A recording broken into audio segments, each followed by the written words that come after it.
መጠን ተንከባክበ አሳድገ አግባ ብለን የጉዞ ማስታወሻችንን እንግዲህ ዛሬ ላሳያችሁ። ከአዲስ አበባ በዝዋይ በኩል ቦንጋ የነዳንበትን በምሽት ሌሊት 11 ሰዓት አካባቢ ከሩዋንዳ ካደርኩበት ተነስቼ ወደ ኮዬ ፈጬ ነበር የሄድኩት። እያሱን አብረን እንድንጓዝ ለወስደው እያሱ ማለት የእኛ ቲክቶክ ኮንቴንት ክሬት ቢያደርግልንና ሁሉ ነገር ማኔጅ ቢያደርግልን የሶሻል ሚዲያ ማኔጀራችን ነው። ወደ እንደተነሳን በድንግዝግዙ እንግዲህ ወደ ክፍያ ጣቢያ ወይም ደግሞ ቱሉ ዲምቱ ነበር የደረስነው። ትኬታችንን ወሰድን። እዚህ ጋር እንደወጣን ያው በከባድ ስፒድ በሚባል እየተንዘገዘግን እንግዲህ ኪሎ ሜትሩም ሩቅ ስለሆነ ከአዲስ አበባ በዝዋይ በኩል ቦንጋ እንግዲህ ወደ 580 ኪሎ ሜትር ገደማ እንደዚህ ነው። የምንጭነውም ነገር ስላለ ቶሎ መድረስ ስለነበረብን እንግዲህ የተምዘገዘግን ያው መንገዱን በጣም ይመች ስለሆነ ወደ ዝዋይ እስክንደርስ እንግዲህ ያው የማይፈቀድ ስፒድም እየነዳን ሄድ ነው። ብዙዎቻችሁ ጮኋችሁብናል።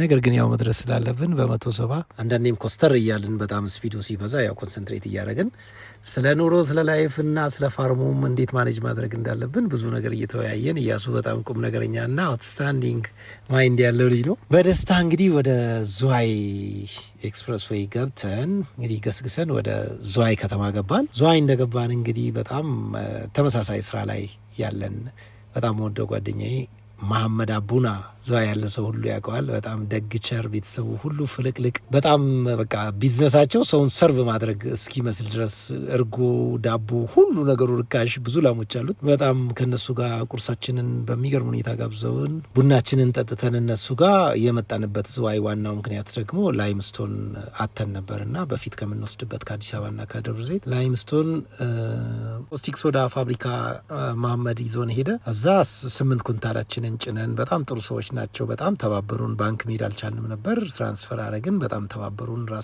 በራሳቸው። ኮስቲክ ሶዳችንን 8 ኩንታል ለላሞቻችን የሚያስፈልገውን ላይምስቶን ጭነን ተመልሰን እንግዲህ ወተን ግስጋሴ ወደ ቡታጅራ ዘቢዳር ትልቁን ተራራ በረሃውን በጣም ደስ በሚል ሁኔታ አቋርጠን ተራራው ላይ እንግዲህ መኪናዬን ተፈታተናል። 8 ኩንታል ጭኜ ዘቢዳር በጣም ትልቅ ዳገት ነው። በጣም ከ9% አይ ቲንክ ከዛ በላይ በጣም ዳገት ነውና ያንን እንደምንም መኪናዬን ተፈታት ነው ገስግሰን ወደ ወልቂጤ ገባን። ወልቂጤ እንግዲህ ምግብ እየራበን ያው መብላት እየፈለግን ግን ኪሎ ሜትሩ ረዥም ነው። ወደ ኋላ ከምንመለስ ብለን ከከተማው ቀጥታ መንገዳችንን ቀጠልን። ለምሳ ይቆም ነው የሳጃና ሶኮሩ መሃል አንድ ቆንጆ በረሃ ላይ ሽሮአችንን በልተን ቡናችንን ጠጥተን ጠንከርከር ብለን ወደ ጅማ ነበር ያመራ ነው። ጅማ እንግዲህ ስንሄድ ያው አካባቢው የጅማ አባጅፋር አካባቢ ደረስን። ጅማ አባጅፋር በጣም የሚያምርና ድምቅ ያለች ከተማ ሆናለች። ግን አልታደልንም ለመቆምና ለማረፍ ሰዓት ስለሄደብን ወደ ቦንጋ ነበር ያመራ ነው። ወደ ቦንጋ እንግዲህ ለምለሚቷን ቦንጋ ግራና ቀኝ ሁሉ ነገር ላንድስኬፑ የሚያምር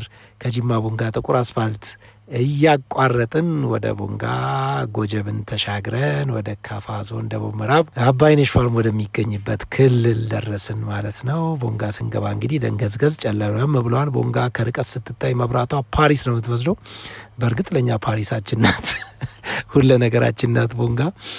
በጣም ታምራለች። ከዳገት ላይ ሲታይ ሁሉ ነገር ሽብርቅርቅ ብሎ ነው የሚታየው። ቦንጋ እንግዲህ እንደምትመለከቱት ኮሪደር ልማቱ በጣም ቆንጆ እያደረጋት ነው። በከፊል ቦሌንም መስላለች የሆነ ቦታ ላይ።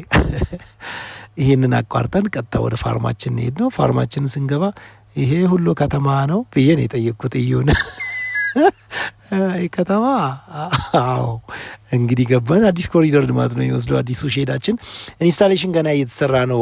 ግማሽ አካባቢ ነው የተሰራው፣ ግን እንደዛም ሆኖ በጣም ውብ ሆኖ ነው የሚታየው። ድምቅምቅ ብሏል። ላንድስኬፕ ገና ነው እየጀመርን ያለ ነው። ነገር ግን ጅምሩ በጣም የሚያምር ነው የሚሆነው። በዚህ አጋጣሚ ላንድስኬፓችን ሲያልቅ የአግሮ ቱሪዝም እንጀምራለን ብለን ነው የምናስበው። ስለሱ ረዘም ያለ ቪዲዮ እንሰራላችኋለን። ስንገባ ከብቱ ጠቅላላ ተኝቷል። ምንድን ነው ስንል አይ ዘገያችሁ እንግዲህ ጠብቀን አጠናችሁ ብሎ ግማሹ አኩርፎ ተኝቶ ነው ያገኘናቸው። እንደምንም አባብለን እንግዲህ ለእናንተ ብለን ያው የቆየ ነው ብለን ላይምስቶናችንን አውርደን ሴኩሪቲ ኦፊሰራችንን ከሃሊ ጋር አስተዋውቀን፣ ሃሊ ማለት ቀድሞ የነበረን የሚያምር ሺፐርድ አለን። ለሱ እንግዲህ ሚስት መሆን የምትችል ገና ታዳጊን ያመጣን ተንከባክበ አሳድገ አግባ ብለን ሸልመነዋል።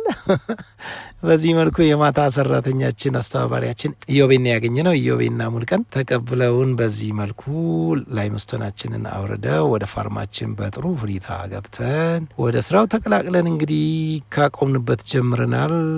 ይሄን ይመስላል የጊዜው ማስታወሻችን። ሰሞኑን እንግዲህ የሚኖሩ አብዴቶች ላሞችን የሚወልዱም ላሞች አሉ። አብዴቶችን እንግዲህ የምናሳያችሁ ይሆናል። እናመሰግናለን። የቦንጋ ተመልሰናል ወደ ፋርማችን። ይህን ይመስላል።